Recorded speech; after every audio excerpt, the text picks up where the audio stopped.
Okay, I'm here with Anthony Redwood, who is Operations Manager of the Academy at Cardiff City Football Club. I'm here to discuss how the Elite Player Performance Plan is changing football here at Cardiff City, changing academies here at Cardiff City and also around the Football League. So, Anthony, first of all, do you mind explaining generally what the EPPP does to academies? The EPPP has arisen from the need, I think, for the international teams to be more successful as a whole in European competitions. You look at the likes of France, Spain, Germany, Holland. These countries are all successful at international level. I think what happened, the English FA did in the Premier League, people behind it have looked at these countries and thought, specifically England, not Wales, but why are England not winning major international tournaments, producing these world-class players, the likes of Messi, Xavi, Iniesta, that come through Spain and other countries? So what they realised when they went away to these countries was that the players get more contact time, is the bottom line.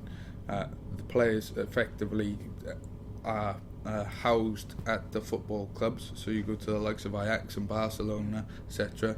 The players get twice as much contact time, which means twice as much time training and playing games that the people in the English pyramid system get, the players in that system.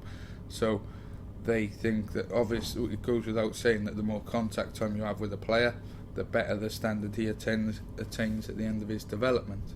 So what the EPP has done is guided clubs to increase their contact time with players, increase their investment in youth football, increase provisions. We're talking, it's not just a football programme here, you're talking about sports science, medicine, education and welfare. You're talking about players 9 to 16, so it's a bit of a minefield in terms of how you approach it and what you put in place to make sure you tick all the boxes for, not just for the player's football development, but for his own personal and academic development as well. And here at Cardiff City, what changes have you had to make specifically to meet the requirements of the EPPP? What are the biggest changes then you've had to make? The biggest changes is that we've had to invest heavily in staffing, I would say. Although finances play a major part, we've done well in recent months to make savings and juggle things about a bit, so the club hasn't had to invest too heavily as opposed to last season and recent seasons. At the end of June we had 8 full-time staff within the academy. Now we've got 16.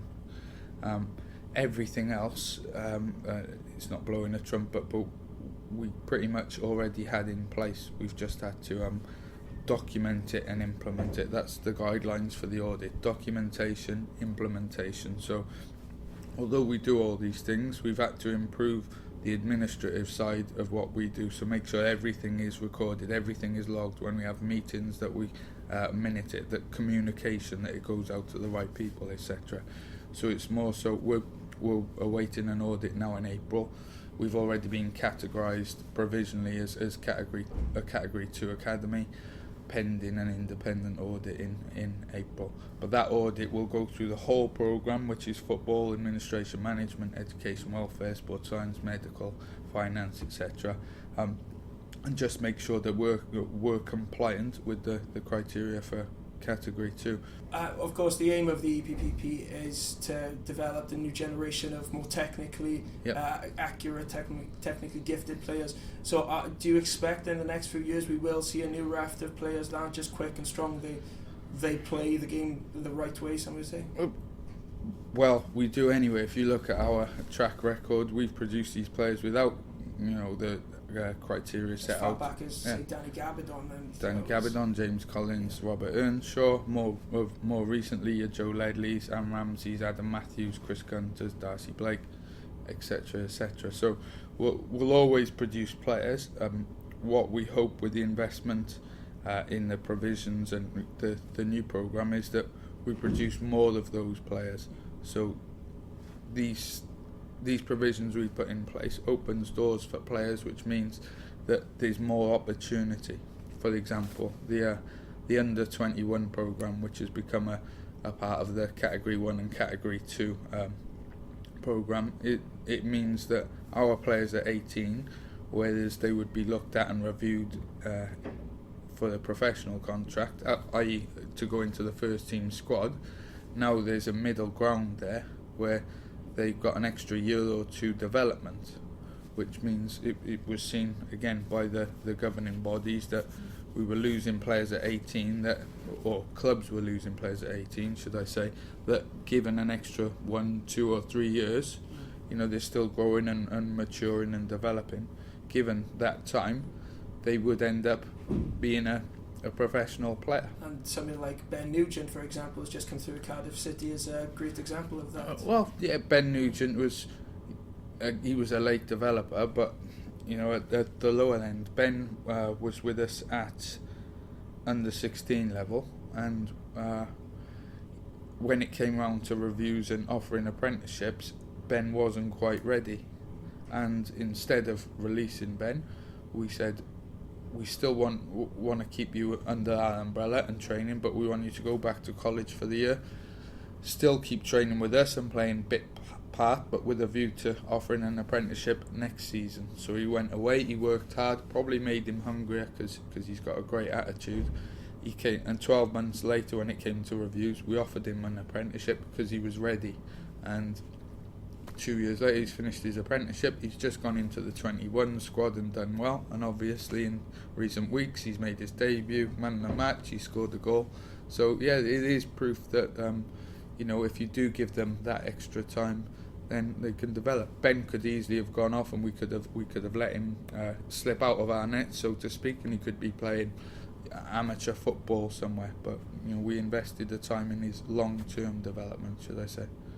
One of the criticisms of academies and youth development schemes in this country has been the way kids work their socks off and then reach age 16 and they're just thrown the scrap heap. Do you think the EPPP does enough to confront that old system? Definitely. I mean, people wouldn't buy into it if it didn't. So the education and welfare provision is huge. We have 2 teachers in our programme on a part-time basis. Our education department is quite vast in terms of staff numbers, and it ties in with our community where they do lots of community initiatives. They get schools in and they do some learning through football, have a tour of the ground so people are educated about the football programme as a whole, as well as doing some technical stuff.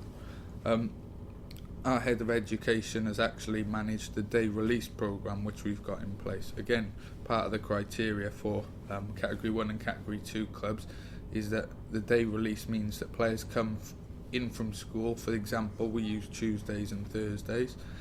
Today being a Tuesday, I think we've got our 12s, 13s and 14s up at the training ground. They'll train in the morning, education in the afternoon, and maybe train a bit after, and vice versa. They swap around. We've got a classroom ready made up at the training ground, so that way you make sure that they get more football contact time and tick the box. They do their education and their homework so they're not missing out or falling behind in school. And again, if they train again, by the end of the day you've got some more contact time and it hasn't impacted on their academic life, so to speak. We've worked hard to get parents and schools to buy into that, the philosophy, and we've proven that it does work and that it's not impacting on the players. So it's hugely important, especially as you can imagine for players getting 14, 15, 16 GCSE time.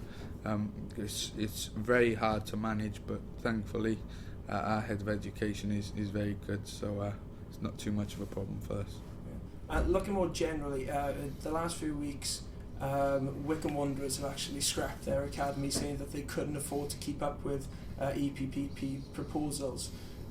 Is that really moving in the right direction, do you think? Or I don't know too much about that, and I'm not sure where they were categorised, Wycombe Wanderers. But